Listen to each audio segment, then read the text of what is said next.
स्वागत है आप सभी का हमारे इस चैनल पर। मैं इस टाइम आपको पढ़ा रहा हूँ राष्ट्र गौरव, पर्यावरण एवं मानवाधिकार अनिवार्य प्रश्न पत्र। ओके, चाहे आप बीएससी कर रहे हैं, बीकॉम कर रहे हैं, बीएससी एजी कर रहे हैं या फिर बीए कर रहे हैं, सेकेंड ईयर और फाइनल ईयर में हैं तो आप इसको पढ़ सकते हैं।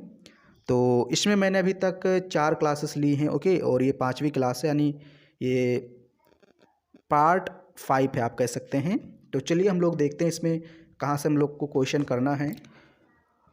तो मैंने 75 नंबर क्वेश्चन तक करा दिया था और आज जो क्वेश्चन हम लोग करेंगे वो 76 नंबर क्वेश्चन से करेंगे। ओके, तो इसका 76 नंबर क्वेश्चन है, विक्रमशिला विहार का निर्माण किसने करवाया था? ऑप्शन आपका ए है Devpal, option B Kumarpal, option C Rashtrapal या ऑप्शन डी धर्मपाल। ये आपको जवाब देना है इसका कि विक्रमशिला विहार का निर्माण किसने करवाया था। तो इसमें जो ऑप्शन आपका डी है ये सही होगा, धर्मपाल ने करवाया था विक्रमशिला विहार का निर्माण। ओके, ऑप्शन डी आपका सही होगा, धर्मपाल।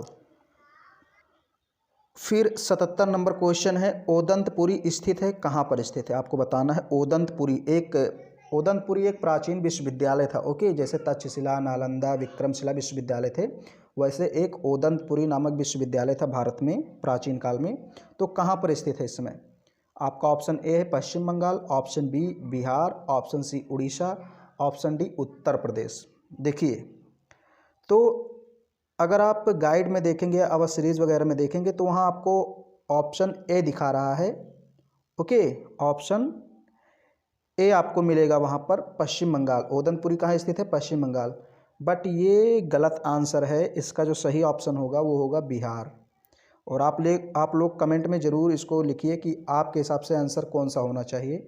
मेरे ख्याल से मैंने इसको खोजा तो इसका जो आंसर बी है बिहार वो सही है। ओदंतपुरी जो विश्वविद्यालय था, जो स्थान है वो बिहार में इस टाइम स्थित है। तो इसका ऑप्शन बी करेक्ट होगा। ओके, ये जो रेड वाला है वो गलत होगा, ये गलत है और इसका ऑप्शन बी सही है, बिहार। तो आप लोग कमेंट में ज़रूर लिखिए कि कौन सा ऑप्शन सही होगा, ऑप्शन बी या ए। क्वेश्चन इसका 78 नंबर का जो है वो है, अर्थशास्त्र का रचना काल है।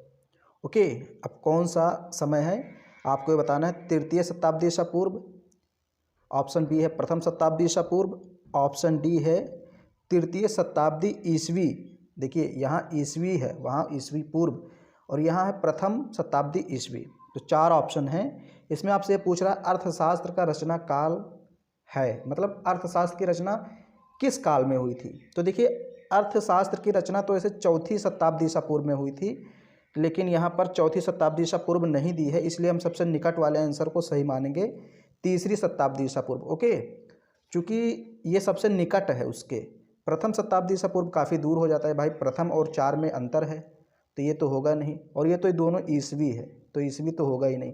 तो जो तृतीय शताब्दी ईसा पूर्व है ये आंसर आपका सही होगा। ओके, फिर यहाँ पर एक क्वेश्चन है, थेरवाद किससे संबंधित है? तो यहाँ ऑप्शन ए है जैन दर्शन, ऑप्शन बी हिंदू दर्शन, ऑप्शन सी बौद्ध दर्शन, ऑप्शन डी सिख दर्शन। तो जो थेरवाद है ये आपका संबंधित है बौद्ध दर्शन से।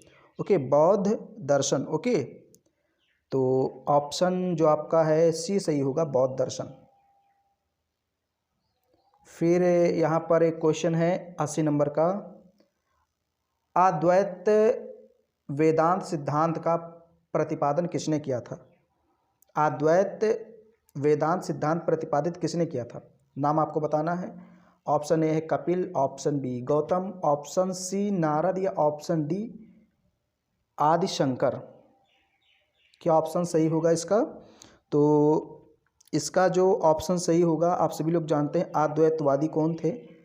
आदि शंकर। ओके, आदि शंकर जो थे ये अद्वैतवादी थे। फिर यहाँ पर 81 नंबर क्वेश्चन है आपका, रामानंद थे। अब रामानंद क्या थे, मतलब किसके उपासक थे, किसकी पूजा करते थे, किस धर्म को मानते थे? शैव धर्म को या वैष्णव धर्म को या बौद्ध धर्म को या जैन धर्म को? शैव मतलब जो शिव को मानते हैं, वैष्णव मतलब जो विष्णु को मानते हैं। तो आपको बता दूं यहाँ पर रामानंद जो थे ये विष्णु धर्म को मानने वाले थे, यानी ये वैष्णव थे। ओके, ये वैष्णव से संबंधित थे। ऑप्शन बी आपका यहाँ पर सही होगा, ऑप्शन बी। फिर 82 नंबर क्वेश्चन है, रविदास के गुरु का नाम क्या था? ओके, रविदास जी के गुरु का क्या नाम था? ऑप्शन ए है Kabir, option A Kabir, option B Ramanuj, option C Tulsidas या ऑप्शन डी रामानंद। ओके, तो रविदास के जो गुरु थे उनका नाम आपने पढ़ा होगा रामानंद है।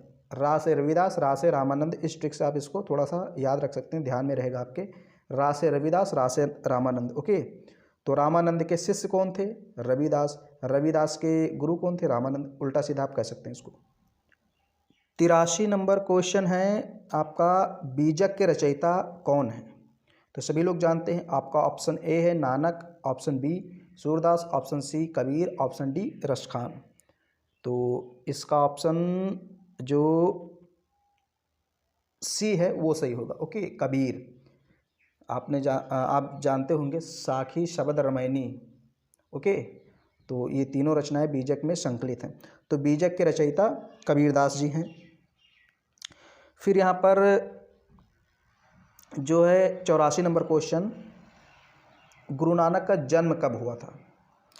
ऑप्शन ए है 15 अप्रैल 1969, सभी में 1969 दिया है, 1969, बस आपको डेट बता देनी है कि या 16 अप्रैल को हुआ था, 17 अप्रैल को, 18 अप्रैल को। ओके, सन तो एक ही दिया है, तो आपको बस डेट बतानी है।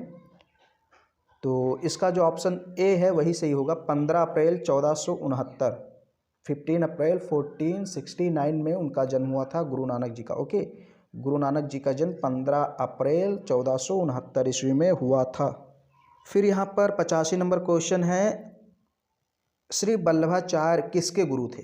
लिखा है श्री वल्लभाचार्य गुरु थे, किसके गुरु थे आपको बताना है। ऑप्शन ए है कबीर के गुरु थे, या ऑप्शन बी सूरदास के, ऑप्शन सी तुलसीदास, या option D Guru Nanak. Okay, तो आपको बताना है कि श्री वल्लभाचार्य किसके गुरु थे।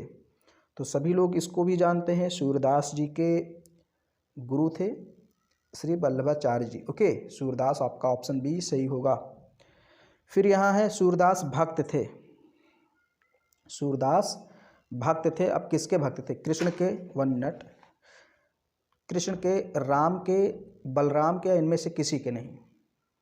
तो सूरदास भाई किसके भक्त थे? आप सभी लोग जानते हैं इसको भी। इतने आसान आसान क्वेश्चन देखिए, 2-2 सेकंड लगते हैं करने में, पढ़ना है आंसर देना है। तो कृष्ण के भक्त थे सूरदास, बहुत सारी कविताएं इन्होंने लिखी है कृष्ण जी पर।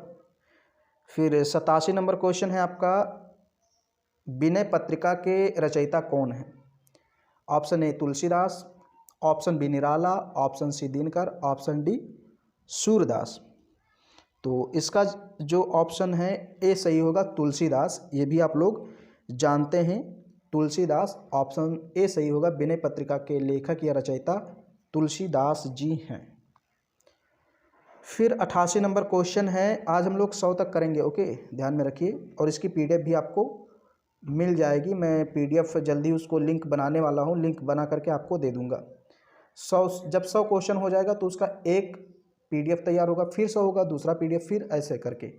ओके, तो मैं बता दूंगा, आपको परेशान होने की ज़रूरत नहीं है, पीडीएफ आपको आराम से मिल जाएगा। तो 88 नंबर क्वेश्चन है कि भाई रसखान का वास्तविक नाम क्या था? Option A Ahmad Shah, option B Mohammad, option C Ahmad, या ऑप्शन डी सैयद इब्राहिम। तो इसका जो ऑप्शन डी है वो सही होगा, सैयद इब्राहिम। ये रसखान का वास्तविक नाम था, रसखान का वास्तविक नाम सैयद इब्राहिम था। फिर आपका जो क्वेश्चन नंबर है 89। ओके, मैं कलर इसको चेंज कर देता हूँ। तो ऑप्शन नंबर क्वेश्चन है आपका 89। इसमें पूछा मीराबाई का जन्म हुआ था, तो कहाँ हुआ था आपको बताना है। ए उत्तर प्रदेश, बी हरियाणा, सी राजस्थान, या डी दिल्ली। आपको बताना है इनका जन्म स्थान कौन सा है, कौन सा राज्य है।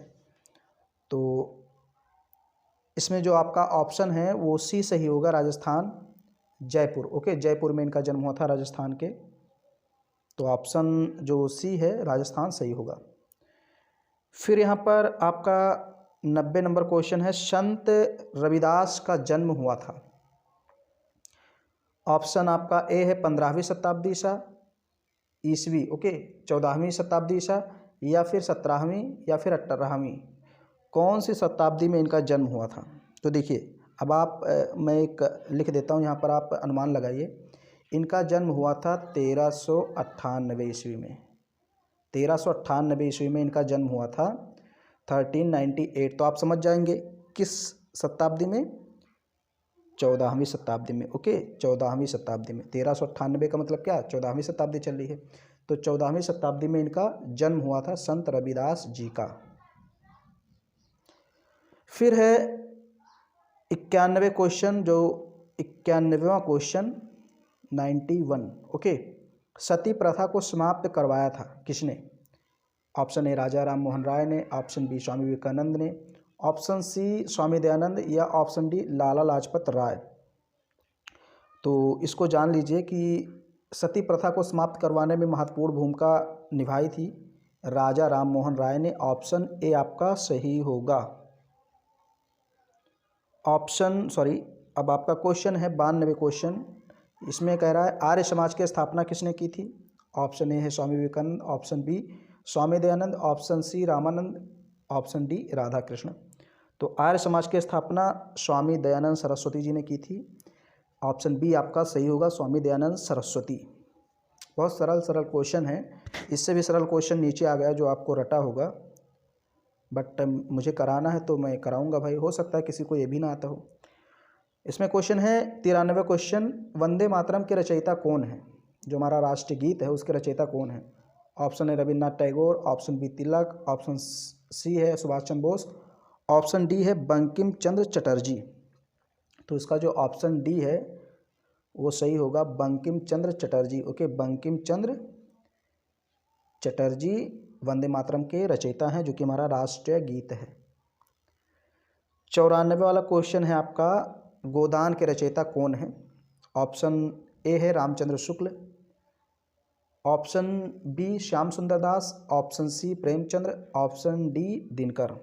तो इसको भी जानते हैं, गोदान और गबन, ये जो दो रचनाएं हैं इनके रचयिता हैं मुंशी प्रेमचंद्र। तो आपको ये भी कंफर्म हो गया। ओके, 94 क्वेश्चन हो गए। अभी 6 क्वेश्चन हम लोग को और करना है, 100 कंप्लीट करना है आज के इस वीडियो में।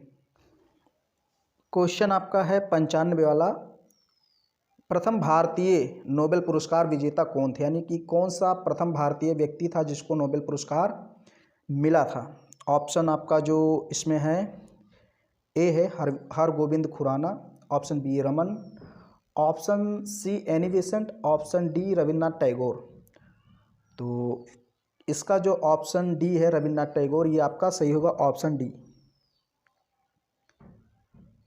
फिर 96 क्वेश्चन है, यानी आपका जो 96 वाला क्वेश्चन है वो है विवेकानंद के बचपन का नाम क्या था?